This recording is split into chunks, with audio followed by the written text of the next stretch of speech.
Pertanyaan dari Bapak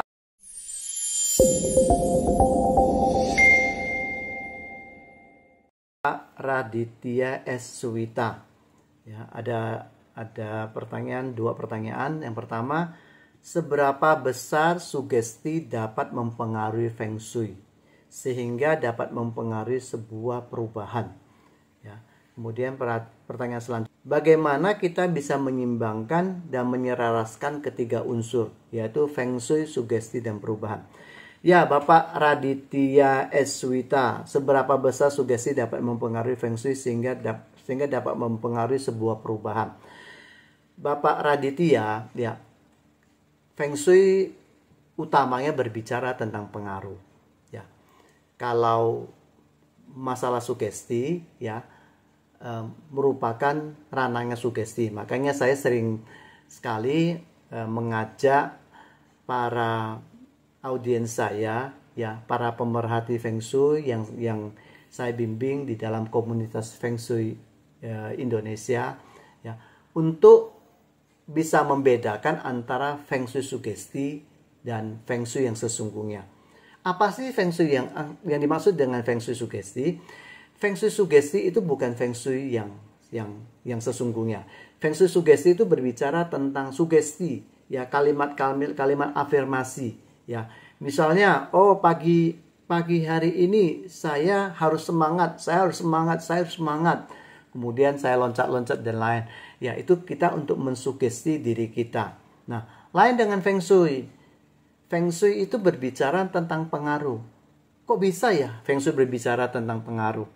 Bapak Ibu, ya, sebagaimana yang sering saya katakan, percaya atau tidak, ya, Feng Shui itu efektif.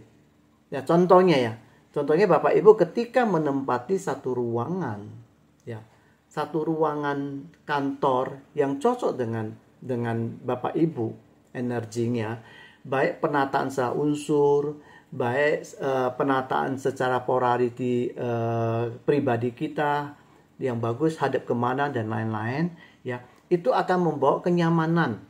Kenyamanan tentunya akibatnya akan sangat banyak. Akibatnya apa? Membuat kita bisa lebih fokus dan lain-lain, ya. Saya mengambil contoh satu kasus yang pernah saya temui ketika saya diminta mengaudit satu ruangan di mana orangnya tidak percaya Feng Shui, ya. Namun suaminya, ya, ini kantor istrinya, tapi namun suaminya sangat percaya dengan Feng Shui, ya. Ketika saya masuk ke dalam ruangan tersebut, sebelumnya dengan izin yang cukup alot oleh suaminya, karena Bapak Ibu, kantornya yang cukup besar, yang menempati ruko sekitar 5 ruko, 5 lantai, ya. Semua sudah saya audit Feng Shui. Namun ruang kerjanya sang istri yang memegang peranan sebagai manajer keuangan, ya, atau direktur keuangan, ya, yang berada di lantai 4, ya, saya tidak bisa menjangkau sana karena tidak diizinkan sejak dari awal saya mengaudit bangunannya. Nah, suatu saat saya berkunjung ke sana, saya mendapatkan keluhan dari sang bos, ya, saya katakan sang bos. Katakan gini, kok Sauchen, istri saya kalau ke kantor ini biasanya nggak betah, ya, cepat-cepat kalau kerjaannya, ya, 1-2 jam di kantor, habis itu mesti keluar. Nah, saya tanya kenapa? Karena ketika masuk ke kantor, ya, dalam waktu yang lama itu sakit kepala dan lain-lain diderita oleh beliau. Nah, saya sih cuma bisa menjawab, ya, bagaimana saya bisa bantu, Pak. Lawong ruang kerja ibu dan stafnya, ya, asisten pribadinya, saya kan belum diizinkan masuk sampai hari ini, ya. Oh iya Pak, benar ya. Tapi sebentar Pak, sang bos kemudian mengangkat telepon dan menelpon istrinya, ya kan. Beliau mencoba negosiasi dengan istrinya, ya. beliau pernah berkata demikian, saya ini pimpinan perusahaan di sini, tapi kalau sudah ranahnya istri, wah itu harus benar-benar izin dengan sang istri. Ya biasa Bapak Ibu ya, Bapak-bapak kan sering mengalah, ya tidak apa-apa, mengalah untuk kebaikan. Nah, ketika angkat telepon, ya berbicara sebentar ya, kurang lebih sekitar 5 menit. Saya lihat juga walaupun berbicara dengan istri, tapi juga dengan nada-nada yang negosiasi lobby. Ya, ketika tutup telepon, sang bos tersenyum pada saya, Pak, hari ini boleh Pak kita masuk ke dalam ruangan istri saya. Oh, kalau gitu ayo Pak, kita turun ke bawah. Akhirnya kita turun ke bawah, ya ke satu lantai. Kemudian kita memasuki area kerja sang istri. Ya kan sebelumnya ada ruang asisten, ya sekretaris asisten. Kemudian kita masuk ke dalamnya. Ketika kita masuk ke dalam, ya kan sang ibu tuh keluar gitu, ngomong gitu sama saya, Pak, saya tinggal dulu Pak ya, saya mau keluar dulu sebentar, nanti saya kembali lagi. Oh nggak apa-apa Bu, saya jawab gitu. Ya singkatnya kita masuk ke dalam, ya dengan gerakan dengan analisis yang super cepat, ya kan. Saya mencoba untuk menganalisis poin-poin terpenting di dalam ruang kantor beliau. Ya ada beberapa poin yang saya lihat memang cukup baik. Ada beberapa poin yang nilainya ya biasa-biasa saja. Dalam arti kalau misalnya kalau kita memakai angka 0 sampai 10, ya kan. Kalau yang 10 itu sesuai dengan prinsip Feng Shui. Yang 4, 5, 6 ya biasa-biasa saja. Kalau mau dikembangkan masih bisa, ya kan.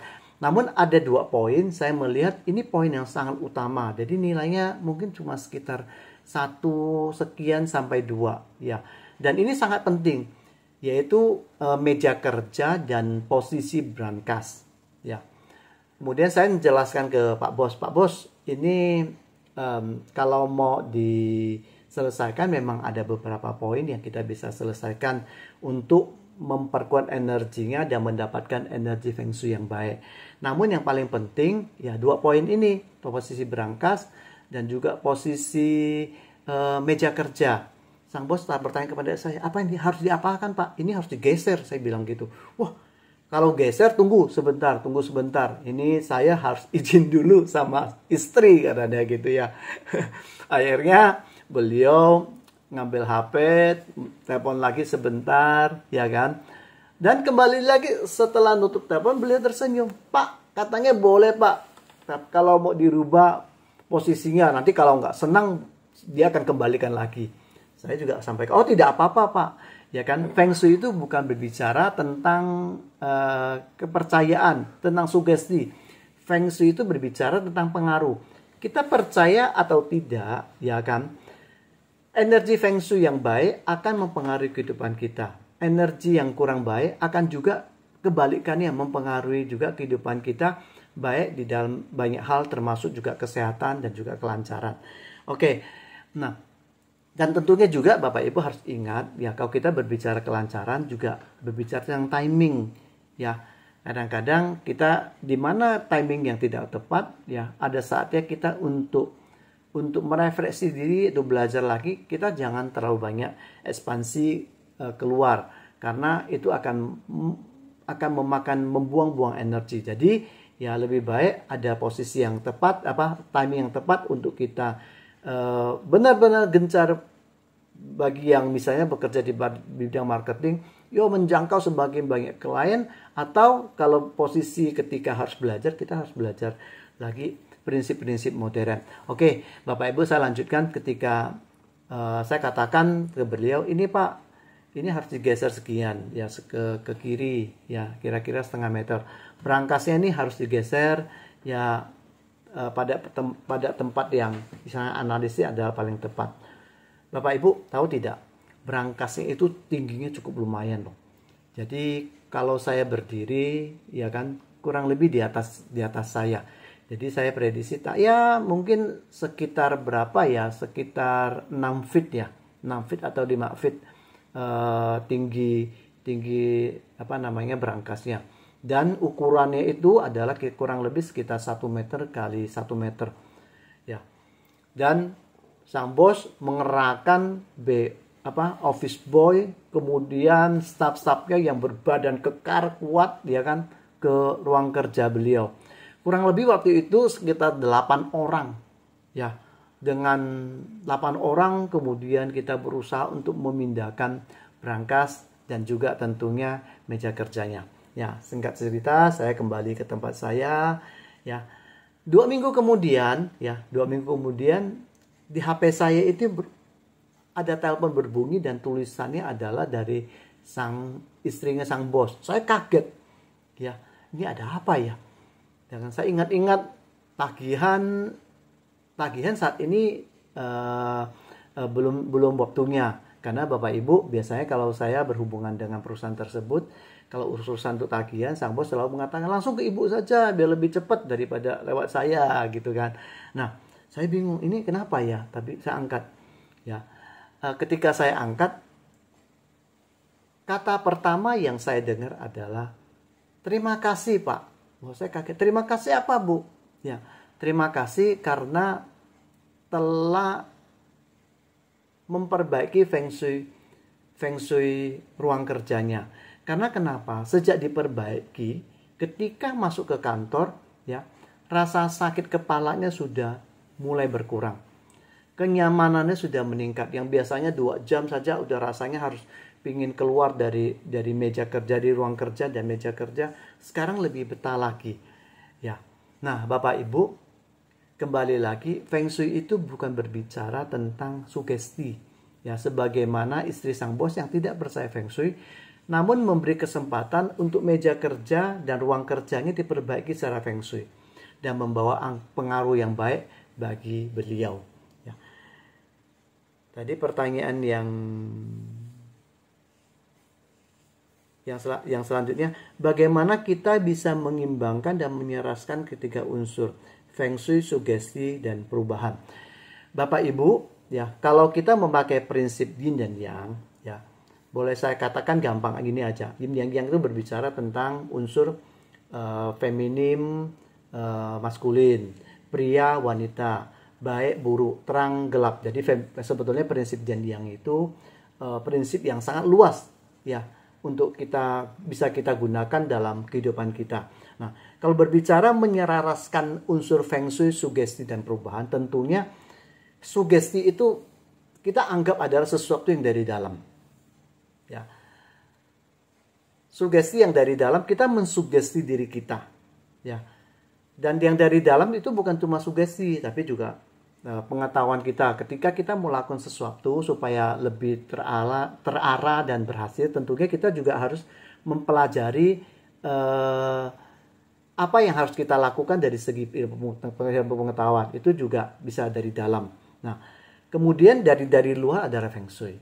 Jadi ketika 2 unsur ini berketemu, ya kan, yaitu pengaruh luar yang adalah feng shui dan pengaruh sugesti yang ada di dalam itu ketemu, maka perubahan yang akan terjadi, maka kita harapkan perubahan yang sesuai dengan yang kita harapkan, yang menuju ke arah yang lebih baik tentunya. Ya, demikian jawaban saya untuk Bapak Raditya Eswita. Semoga bermanfaat.